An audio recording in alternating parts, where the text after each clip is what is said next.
Assalamualaikum warahmatullahi wabarakatuh. Yang terhormat Bapak Muhammad Bastomi selaku dosen pengampu mata kuliah Statistik 1 kelas D serta seluruh teman-teman yang berbahagia. Perkenalkanlah kami dari kelompok 4 yang akan menyampaikan materi mengenai ukuran penyebaran data, di mana subbahasan yang akan kami bahas pada materi kali ini yakni mengenai range, deviasi rata-rata atau simpangan rata-rata, varian, standar deviasi, serta koefisien variasi. Baik, selanjutnya sebelum kita memasuki pembahasan pada materi kita kali ini, izinkanlah saya untuk memperkenalkan anggota dari kelompok 4. Yang pertama ada Ahmad Azmi Muhammad dengan NIM 2005011110115. Yang kedua ada Elia Asadia dengan NIM 2005011110122. Yang ketiga ada Aish Nafisatul Mahbubah dengan NIM 2005011110123. Yang keempat ada Variatul Umiyah dengan NIM 2005011110126. Dan yang terakhir ada Ratna Dewi dengan NIM 2005011110130. Baik teman-teman sekalian, jika minggu lalu kita belajar mengenai ukuran pemusatan data, kali ini kita akan mempelajari mengenai ukuran penyebaran data, di mana ukuran penyebaran data ini menggambarkan suatu variasi atau data-data yang terpencar di dalam suatu kelompok data hasil observasi atau data kuantitatif. Jadi di sini dalam ukuran penyebaran data, kita akan mengukur variasi nilai dari sekumpulan data hasil observasi. Baik, di sini menurut Dalma, ukuran penyebaran data terbagi menjadi dua jenis. Yang pertama, ukuran penyebaran data mutlak, dan yang kedua adalah ukuran penyebaran data relatif. Di mana dalam ukuran penyebaran data mutlak di sini, itu menunjukkan variasi nilai-nilai observasi dari suatu data. Nah, pengukuran dalam yang termasuk ke dalam ukuran penyebaran data mutlak ini seperti range, kemudian ada simpangan baku, simpangan mutlak rata-rata, dan lain sebagainya. Untuk yang kedua, yakni ukuran penyebaran data relatif. Dalam ukuran penyebaran data relatif ini hanya bersifat pendukung, di mana ukuran penyebaran data relatif ini hanya digunakan untuk membandingkan tingkat variabilitas nilai-nilai observasi dari data yang lainnya.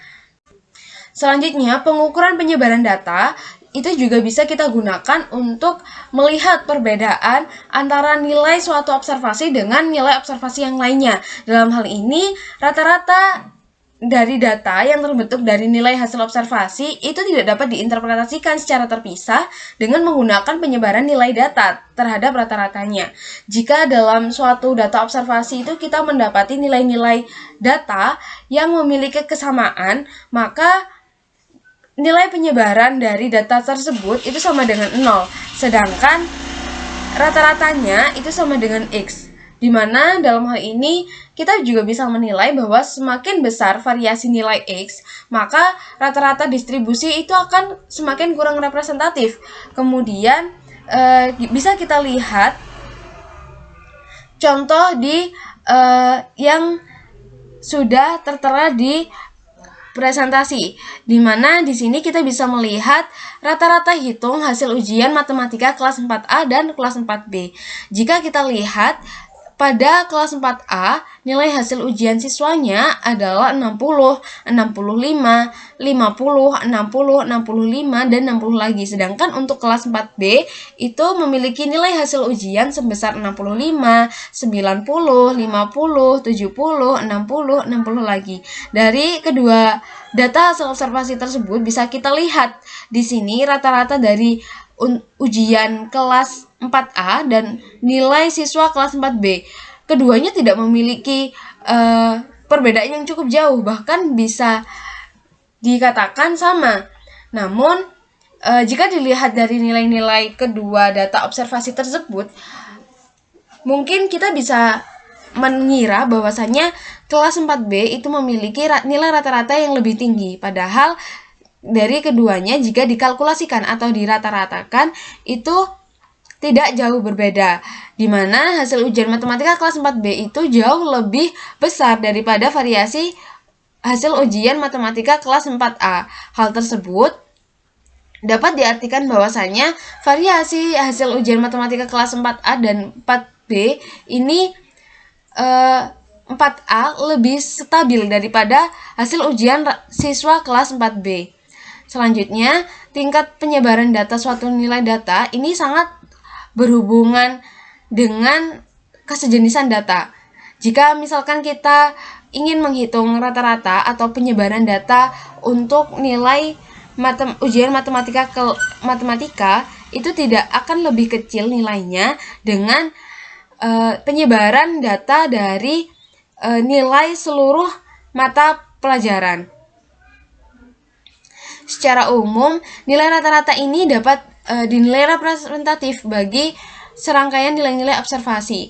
Apabila nilai-nilai yang kita dapat ini itu diperoleh dari data yang bersifat sejenis bagi pengamatan tertentu. Jadi, jika kita ingin melihat penyebaran data, maka kita harus melihat data itu sejenis. Misalkan, kita ingin melihat penyebaran data untuk mata pelajaran kelas 4A. Nah, kita juga harus menspesifikkan mata pelajaran yang kita analisis penyebaran datanya. Selanjutnya adalah mengenai macam-macam ukuran penyebaran data. Ukuran penyebaran data yang pertama ada ring atau pengukuran jarak, di mana ring atau pengukuran jarak ini dinilai sebagai pengukuran penyebaran data yang paling sederhana. Di sini dalam pengukuran ring itu menentukan selisih di antara pengukuran nilai terbesar dan nilai terkecil. Secara matematis, perhitungan ring dapat dirumuskan dengan R sama dengan XU dikurangi dengan XI, di mana ring R itu sebagai ring atau pengukuran jarak data observasi. Selanjutnya, XU sebagai nilai tertinggi dan XI sebagai nilai terendah.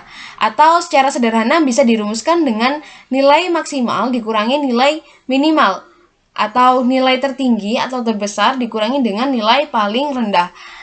Sebagai contoh adalah bisa kita lihat dari data 2, 3, 3, 5, 5, 5, 8, 10, dan 12.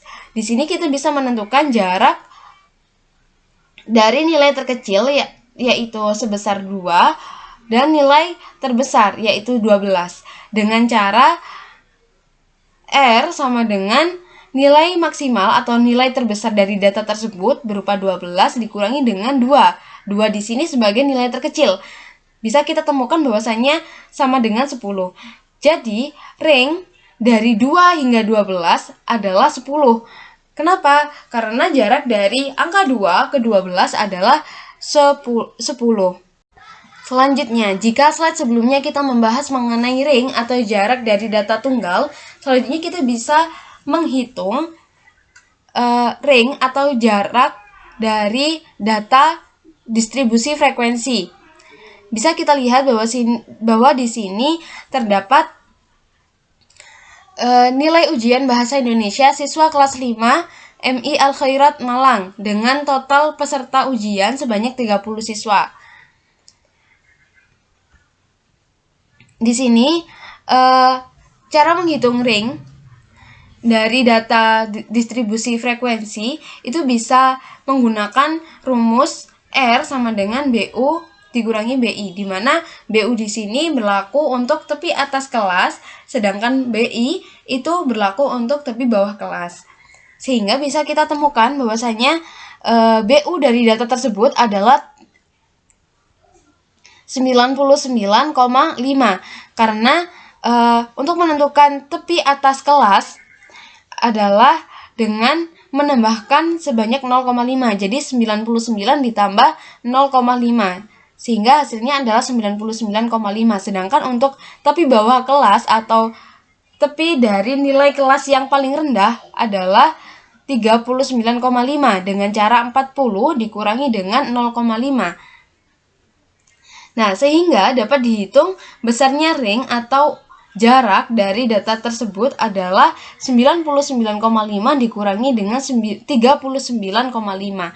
Sehingga bisa ditemukan dari jarak antara nilai dari 40 hingga 99 adalah 60 data. Baik, selanjutnya selain menggunakan jarak atau ring, perhitungan persebaran data juga bisa menggunakan deviasi rata-rata atau simpangan rata-rata atau juga bisa kita sebut dengan mean deviation. Jadi, pada deviasi rata-rata ini menghitung jumlah mutlak dari semua nilai dengan nilai rata-rata yang kemudian dibagi dengan banyak data. Pada deviasi rata-rata ini nanti kita bisa menggambarkan atau melihat suatu kumpulan data dengan tepat jika data ini dihitung atau disertakan pada ukuran pusat. Kemudian cara perhitungan dari deviasi rata-rata ini menggunakan dengan cara menjumlahkan jarak pada setiap data dengan mean atau rata-rata, selanjutnya dibagikan dengan banyak data. Perhitungan ini bisa digunakan baik untuk data tunggal maupun untuk data kelompok atau data yang berdistribusi frekuensi. Di sini, deviasi rata-rata itu terbagi menjadi dua. Yang pertama ada deviasi rata-rata dari data yang belum dikelompokkan, dan yang kedua ada deviasi rata-rata dari data yang sudah dikelompokkan.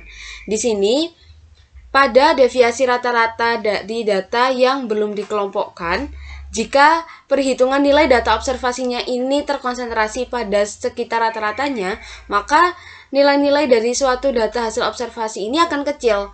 Demikian dengan sebaliknya, jika sebuah data observasi ini jauh dari rata-ratanya, maka hasil penyebaran datanya itu akan lebih besar. Kemudian, perhitungan deviasi rata-rata ini bisa berdasarkan pada nilai observasi ataupun nilai absolut. Secara matematis, perhitungan deviasi rata-rata berdasarkan nilai observasi itu bisa digambarkan seperti pada rumus yang ada di layar teman-teman sekalian. Di sini, pada perhitungan deviasi rata-rata berdasarkan nilai observasi, digambarkan sigma dalam kurung nilai dari data ke I atau data tertentu ya. Misalkan kita mau menghitung data keberapa itu, misalkan data kelima atau data keempat atau data ketiga gitu, dikurangi dengan rataan hitung. Rataan hitung di sini adalah mean dibagi dengan jumlah data. Kemudian perhitungan deviasi rata-rata berdasarkan nilai-nilai absolut itu secara matematis bisa digambarkan dengan sigma di dalam kolom mutlak, perhitungan mutlak ya. Jadi berapapun nilainya nanti tetap positif.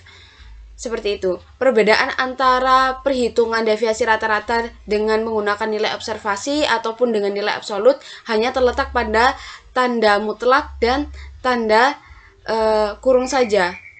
Begitu. Selanjutnya yang kedua ada deviasi rata-rata untuk data yang sudah dikelompokkan. Di sini secara matematis perhitungan deviasi rata-rata untuk data yang sudah dikelompokkan sebenarnya tidak jauh berbeda dengan perhitungan deviasi rata-rata dari data yang belum dikelompokkan. Hanya terdapat beberapa penambahan komponen. Pada deviasi rata-rata bagi data yang sudah dikelompokkan ini, terdapat komponen berupa jumlah kelas distribusi dan frekuensi dari kelas distribusi. Dalam beberapa kondisi, perhitungan deviasi rata-rata juga bisa menggunakan median dari data observasi itu sendiri. Di sini, perhitungan deviasi rata-rata menggunakan median secara matematis untuk data tunggal bisa dirumuskan sebagai dx sama dengan sigma dalam kurung mutlak xi dikurangi median dibagi dengan jumlah data, atau jika data yang diperhitungkan adalah merupakan data distribusi frekuensi atau data berkelompok, bisa menggunakan rumus dx sama dengan jumlah frekuensi ke i dalam kurung mutlak nilai tengah data dikurangi dengan median dibagi dengan jumlah data.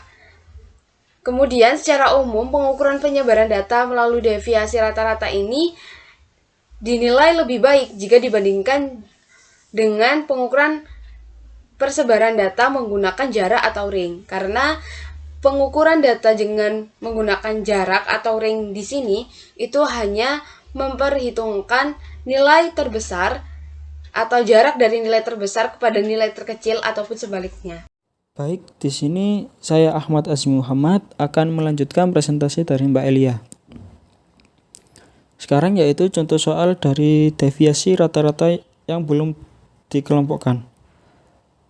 Berdasarkan data tersebut akan ditentukan deviasi rata-ratanya, yaitu dengan menggunakan rumus d x-aksen sama dengan sigma dalam kurung xi dikurangi x-aksen dibagi n. N-nya yaitu jumlah data. Nah, sedangkan jumlah data tersebut yaitu 20. Berarti N-nya sama dengan 20. Untuk I-nya sama dengan 1, 2, 3, 4 sampai 20. Untuk rata-ratanya untuk rata-rata dari data tersebut yaitu 64,2. Untuk cara menghitungnya yaitu seluruh data tersebut dikurangi rata-rata dari data tersebut, yaitu 64,2 kemudian ditambahkan sama dengan 24,2 ditambah 14,2 ditambah 5,8 ditambah 9,2 ditambah 9,2 ditambah 7,8 ditambah 1,8 ditambah 4,2 ditambah 4,2 ditambah 10,2 ditambah 20,8 ditambah 0,8 ditambah 19,2 ditambah 2,8 ditambah 15,8 ditambah 10,8 ditambah 5,8 ditambah 15,8 ditambah 9,2 ditambah 15,8. Kemudian hasilnya sama dengan 198,4. Kemudian dibagi 20 yang jumlahnya yaitu totalnya yaitu 9,92. Dengan demikian nilai deviasi rata-rata sebesar 9,92 yang menunjukkan bahwa kumpulan data yang terdiri dari 20 data yang tersedia dengan rata-rata sebesar 64,2. Sehingga dengan kata lain, penyebaran data berdasarkan rata-ratanya adalah sebesar 9,92. Sekarang contoh soal dari deviasi rata-rata dari data yang dikelompokkan. Langkah pertama yaitu mengelompokkan data, yaitu sebagai berikut. Nilai 40 sampai 47 memiliki titik tengah kelas yaitu 43,5 dan memiliki frekuensi 2. 48 sampai 55 mempunyai titik tengah 51,5 dan memiliki frekuensi 5. Selanjutnya nilai 56 sampai 63 memiliki titik tengah yaitu 59,5 dan memiliki frekuensi 2. Kemudian nilai 64 sampai 71 titik tengahnya yaitu 67,5 dan memiliki frekuensi 5. Kemudian nilai 72 sampai 79 memiliki titik tengah kelas 75,5 dan memiliki frekuensi 2. Dan nilai 80 sampai 87 memiliki titik tengah kelas yaitu 83,5 dan memiliki frekuensi 4. Nah, untuk mencari median yaitu seperti berikut. MT sama dengan MU ditambah P dalam kurung N dibagi 2 dikali FM dibagi FC sama dengan 63,5 ditambah 8 dalam kurung 10 dikurangi 9 dibagi 5 sama dengan 63,5 ditambah 8 dalam kurung 0,2 sama dengan 63,5 ditambah 1,6 hasilnya yaitu 65,1. Untuk menghitung deviasi rata-rata dari data yang dikelompokkan yaitu seperti berikut. Dengan menggunakan rumus D X aksen sama dengan sigma FI dalam kurung MI dikurangi MD dibagi N sama dengan dalam kurung 43,5 dikurangi rata-rata median dari data tersebut yaitu 65,1 dikali 2 ditambah 5,1 dalam kurung 5,1 dikurangi 65,1 dikali 5 ditambah dalam kurung 59,5 dikurangi 65,1 dikali 2 ditambah dalam kurung 67,5 dikurangi 65,1 dikali 5 ditambah dalam kurung 75,5 dikurangi 65,1 dikali 2 ditambah 83,5 dikurangi 65,1 dikali 4 dan dibagi 20 sama dengan 11,44. Selanjutnya yaitu varian. Varian adalah alat ukur variabilitas serangkaian data yang dihitung dengan mencari rata-rata selisih atau beta kuadrat antara data observasi dengan pusat datanya. Varian atau variasi merupakan data untuk populasi yang disimpulkan dengan sigma kuadrat X dan untuk sampel itu disimpulkan dengan S kuadrat.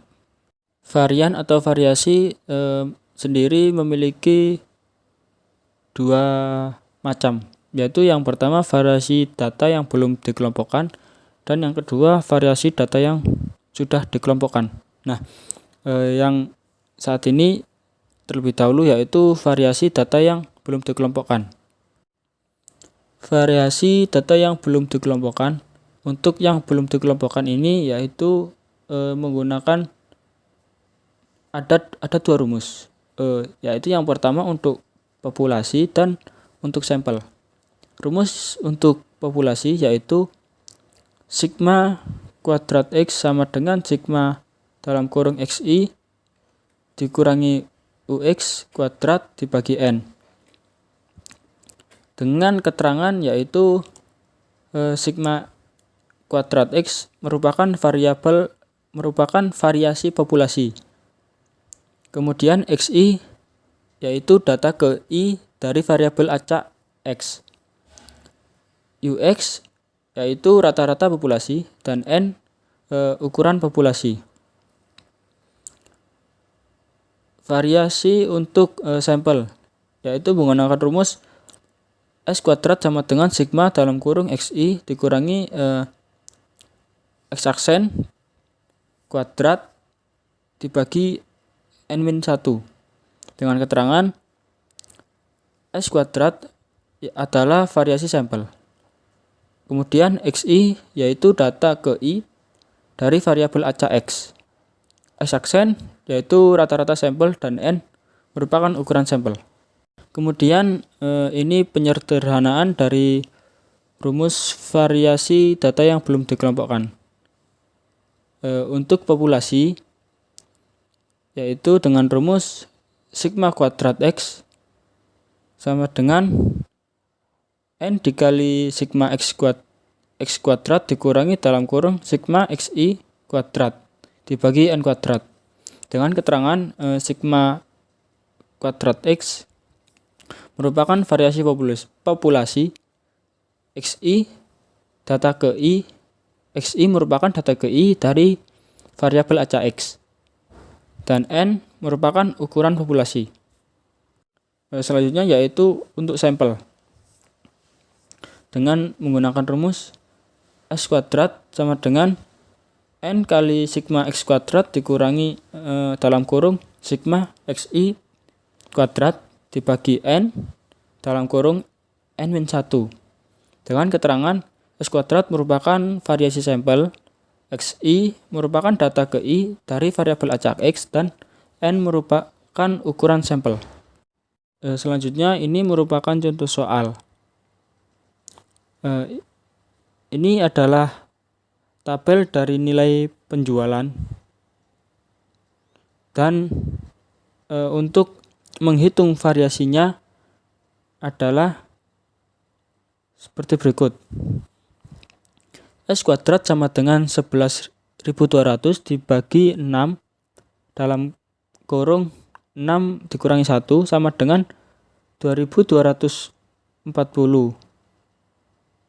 S kuadrat sama dengan 2240.000. Atau menggunakan rumus yang lebih sederhana dengan cara sebagai berikut. S kuadrat sama dengan 6 dikali dalam kurung 146 dikali 200 dikurangi 900 kuadrat dibagi 6 dalam kurung 6 min 1 sama dengan 2240. S kuadrat sama dengan 2240.000. Untuk selanjutnya kita akan membahas tentang variasi data yang sudah dikelompokkan. Nah, variasi data ini dibedakan jadi variasi populasi dan variasi data sampel. Nah, selanjutnya kita akan membahas tentang variasi data populasi dengan rumus variasi data populasi sama dengan sigma buka kurung XI. XI itu data ke I, kemudian I itu bisa 1, 2, 3, dan seterusnya, dikurangi mu, kemudian tutup kurung, kemudian dikuadratkan dikali FI. FI itu frekuensi kelas ke I, kemudian dibagi dengan N. N ukuran populasi atau secara simpelnya itu jumlah total data atau pengamatan dalam populasi. Kemudian untuk rumus sampel itu sama dengan sigma buka kurung X data ke I itu bisa 1, 2, 3, kemudian seterusnya dikurangi X bar itu apa? X bar itu rata-rata sampel, kemudian tutup kurung dikuadratkan dikali FI. FI itu frekuensi kelas ke I, kemudian dibagi N min 1.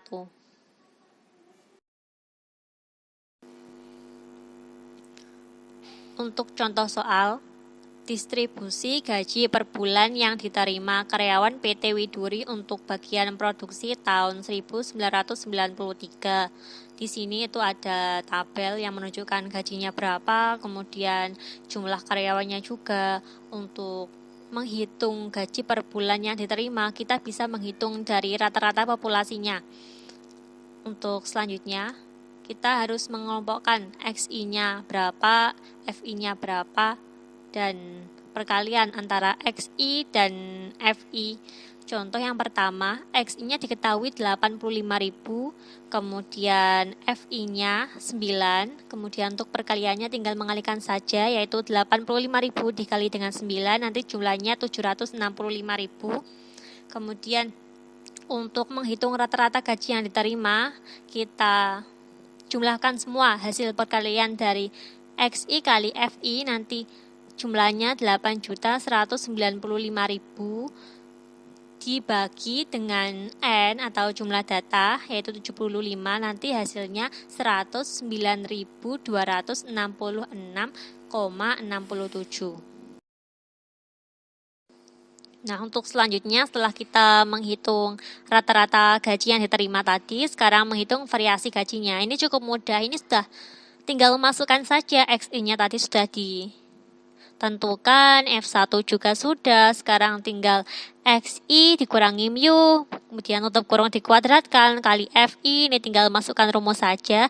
Contohnya pada X1 itu ya, XI yaitu XI 85.000, kemudian dikurangi mu itu rata-rata gaji ya, itu tadi sudah dihitung, jumlahnya 109.266,67, kemudian hasilnya nanti dikuadratkan dikali FI, nanti akan ketemu jumlahnya.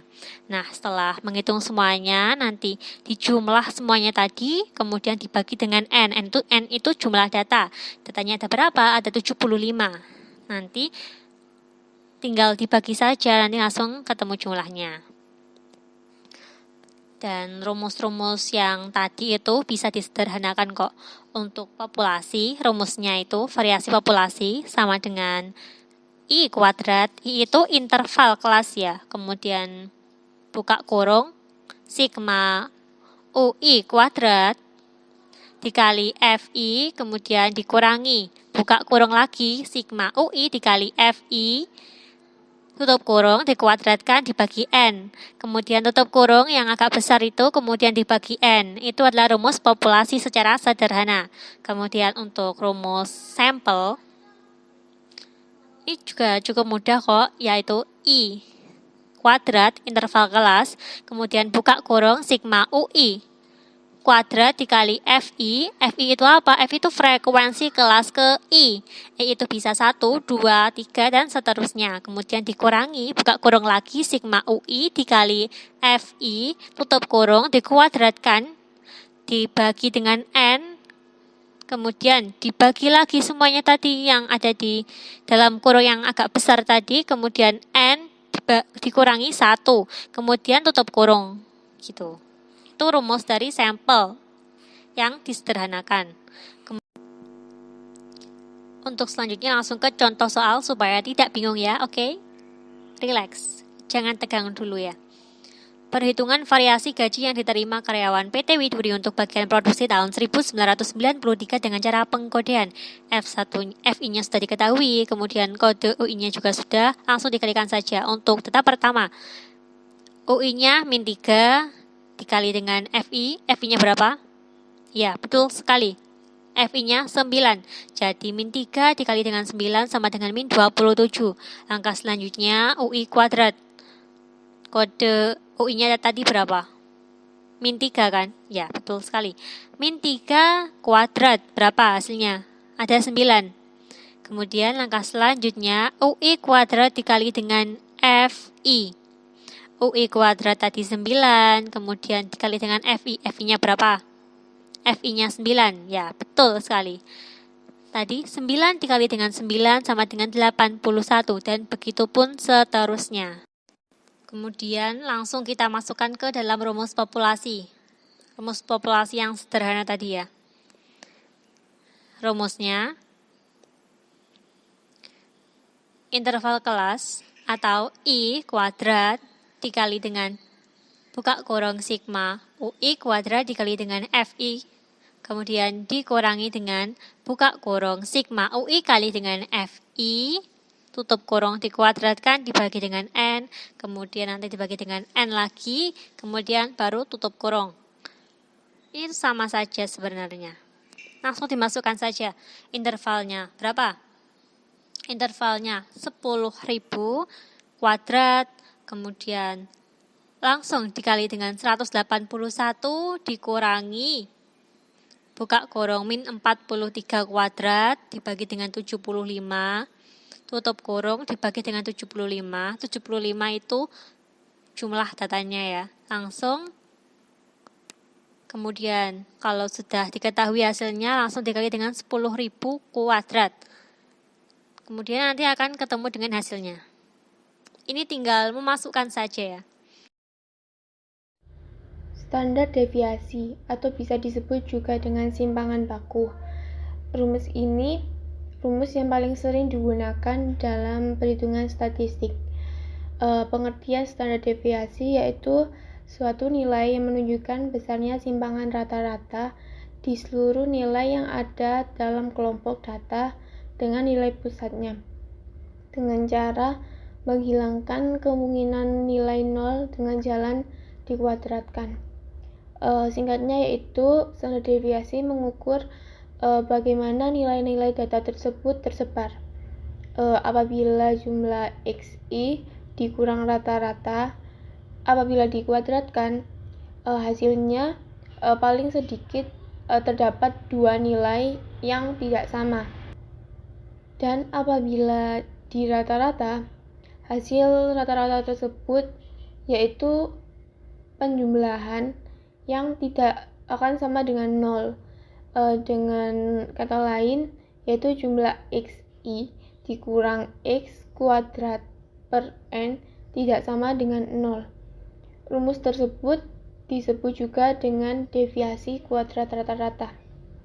Menurut Carl-Perron, dalam pengukuran varians dirumuskan sebagai s kuadrat sama dengan 1 per n dengan jumlah xi dikurang rata-rata kuadrat dengan nilai i sama dengan 1 sampai n.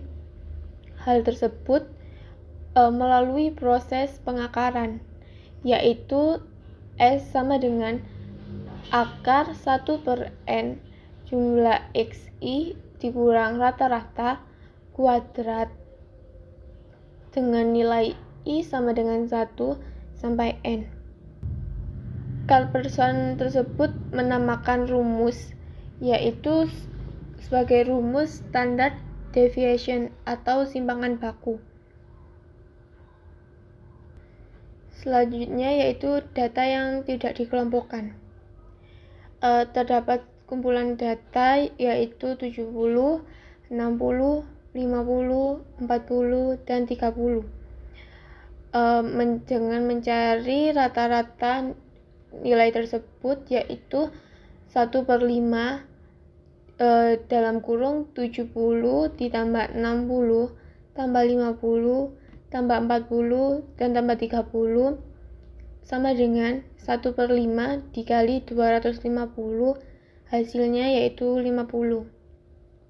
Berikut merupakan tabel perhitungan standar deviasi dengan nilai xi 70, 60, 50, 40, dan 30, nilai xi dikurang rata-rata 20, 10, 0, min 10, min 20. Dengan nilai xi dikurang rata-rata dikuadratkan 400, 100, 0, 100, 400. Sehingga nilai xi dikurang x dikuadratkan dengan nilai i sama dengan 1 sampai n sama dengan 1000. Dengan mencari varian yaitu s kuadrat sama dengan jumlah xi dikurang rata-rata dikuadratkan dibagi n dengan nilai i sama dengan 1 sampai n, yaitu hasilnya menjadi s kuadrat sama dengan 1000 dibagi 5 sama dengan 100. Jika mencari standar deviasi, hasil tersebut diakarkan sehingga akar 200 sama dengan 10 akar 2. Hasilnya yaitu 14,1421. Nah, apabila jumlah sampel tersebut kurang dari 100, menurut Fisher dan Wilks, rumus tentang varian dan deviasi standar tersebut sehingga S kuadrat sama dengan 1 per N dikurangi 1 dengan jumlah XI dikurang rata-rata dikuadratkan dengan nilai I sama dengan 100 sampai N, dan S kuadrat sama dengan akar 1 per N dikurangi 1 dengan jumlah XI dikurangi rata-rata dikuadratkan dengan nilai I sama dengan 1 sampai N. Nah, karena jumlah sampel tersebut kurang dari 100, maka perhitungan standar deviasinya S kuadrat sama dengan akar 1 per N kurangi 1 dengan jumlah XI dikurangi rata-rata dikuadratkan dengan jumlah I sama dengan 1 sampai N, sehingga S sama dengan akar 1000 dikurangi 5 dikurangi 1 sama dengan 1000 per akar 1000 per 4 sama dengan akar 250 sama dengan 15,81. Nah, contoh deviasi standar tersebut digunakan sebagai penaksir yang tidak bias. Apabila deviasi standar populasi sigma. Nah, selanjutnya yaitu data yang telah dikelompokkan. Rumus varian dan standar deviasi dari data yang telah dikelompokkan dengan rumus S kuadrat sama dengan 1 per N dengan jumlah MI dikurangi rata-rata dikuadratkan dikali FI dengan nilai I sama dengan 1 sampai N, sehingga S kuadrat sama dengan akar 1 per N jumlah MI dikurangi rata-rata dikuadratkan dikali FI dengan nilai I sama dengan 1 sampai N. MI yaitu titik tengah pada tiap-tiap kelas, di tiap-tiap kelas. Nah, kalau FI yaitu jumlah pada frekuensi kelas. Apabila I yaitu nomor kelas dari 1 sampai sekian. Selanjutnya yaitu tabel perhitungan varian dan standar deviasi. Sehingga rata-rata tersebut sama dengan 53,9 dengan S kuadrat sama dengan 13.082 dibagi 49 sama dengan 266,98. S sama dengan akar 266,98 sama dengan 16,34. Sehingga rata-rata dari contoh tersebut yaitu 53,9 dengan deviasi sebesar 16,34. Selanjutnya yaitu perhitungan standar deviasi. Perhitungan standar deviasi yang menggunakan metode singkat atau shortcut method. Untuk mencari standar deviasi data yang telah dikelompokkan menggunakan rumus yang terdapat pada slide tersebut. Dalam menghitung standar deviasi dengan data yang memiliki jumlah data tersebut kurang dari 100, maka menggunakan rumus S sama dengan I akar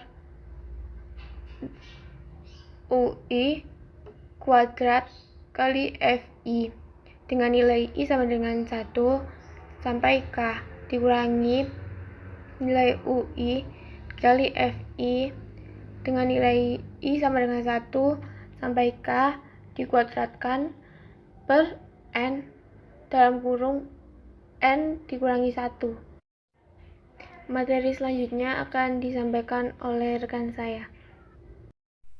Oke, di sini saya, Fariyatul Umiyah, akan menjelaskan tentang tabel perhitungan simpangan baku pada slide 27, yang mana hasil dari UI pangkat 2 FI mencapai 131. Hal tersebut menjadikan rumus yang digunakan adalah standar deviasi atau simpangan baku sampel yang memiliki jumlah data lebih dari 100. Di makalah sudah dijelaskan pada bagian perhitungan standar deviasi secara singkat. Rumus dari koefisien variasi adalah KF atau koefisien variasi S kali 100% per X. S-nya itu standar deviasi atau simpangan baku dan X-nya itu min rata-rata hitung. Selanjutnya saya akan menjelaskan tentang koefisien variasi. Koefisien variasi merupakan ukuran variasi yang dapat digunakan untuk membandingkan beberapa kumpulan data yang berbeda, yaitu standar deviasi terhadap X-nya. Supaya lebih jelas tentang koefisien variasi, Saya akan membacakan contohnya. Suatu pabrik bola lampu memproduksi dua jenis bola lampu, yaitu merek A dan merek B. Bola lampu merek A mempunyai umur teknis rata-rata XA sama dengan 1495 jam dan standar deviasinya SA sama dengan 280 jam. Sedangkan merek B, XB-nya sama dengan 1875 dengan standar deviasinya SB sama dengan 310 jam. Jadi di sini menggunakan rumus KVA dan KVB. KVA-nya dicari terlebih dahulu. Mempunyai rumus SA kali 100% per XA sama dengan SA-nya 280 dikali 100% dan dibagi XA-nya 1495 menjadi 18,7%. Sekarang mencari KVB-nya. SB kali 100% per XB. SB-nya 310 dikali 100% dibagi 1875 menjadi 16,5%. Jadi mereka lebih berbeda-beda dalam umurnya yang ditunjukkan oleh koefisien variasi umur lebih besar daripada koefisien variasi berat badan. Selanjutnya, saya akan menjelaskan tentang ukuran penyebaran lainnya, terdiri dari 3 ukuran penyebaran. Yang pertama, IQR, ring interkuartil, yaitu ring antara kuartil atas Q3 terhadap kuartil bawah Q1 dengan rumus kuartil ketiga dikurangi kuartil ke-1 atau lebih singkatnya K3 dikurangi K1. Dan yang kedua, deviasi kuartil atau QD, yaitu setengah dari jangkauan interkuartil dengan rumus setengah buka kurung K3 dikurangi K1 tutup kurung. Langsung saja menuju ke contohnya biar lebih jelas. Tentukan jangkauan interkuartil dan seimpangan kuartil dari data berikut. Hal yang pertama dilakukan untuk mengetahui jangkauan interkuartil dan seimpangan kuartilnya yaitu mengurutkan data dari yang terkecil menuju yang terbesar. Disitulah kita akan menemukan Q1, Q2, dan Q3-nya.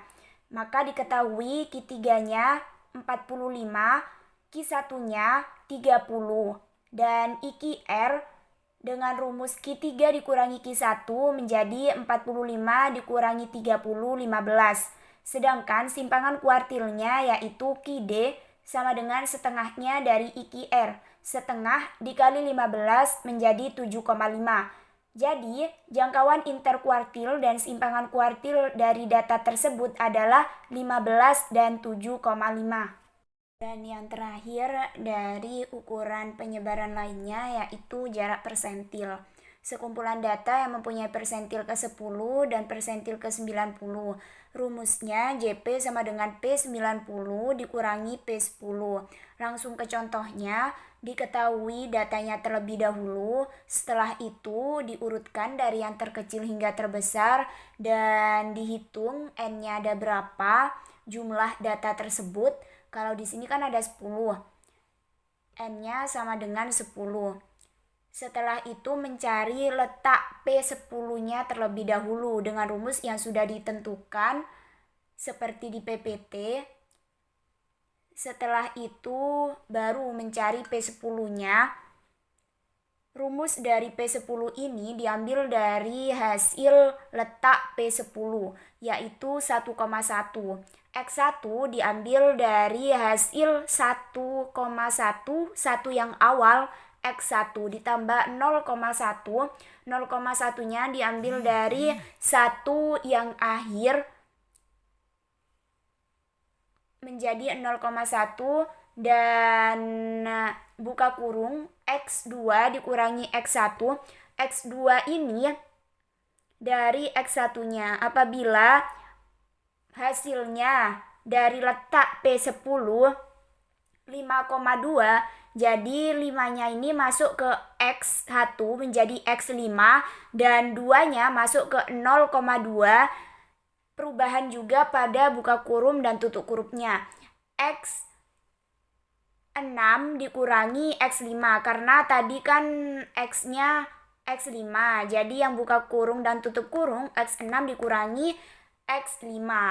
Kembali lagi pada contoh yang ada di PPT, yaitu 3 tambah 0,1 dikali 4 kurangi 3 sama dengan 3,1. Begitu juga pada letak P90 dan untuk mencari P90-nya. Maaf sebelumnya pada PPT rumus dari P90 terjadi kesalahan. Sebenarnya yang benar adalah P90 sama dengan X9 tambah 0,9 dikali buka kurung X10 dikurangi X9 tutup kurung. Jadi hasil dari letak P90 kan 9,9. 9 yang awal masuk pada X9 dan 9 yang akhir masuk pada 0,9. Jadi buka kurungnya X10 dikurangi X9 karena X yang awal itu adalah X9. Kembali pada contoh hasilnya yaitu X9-nya 8 tambah 0,9 dikali buka kurung 9 kurangi 8 tutup kurung menjadi 8,9.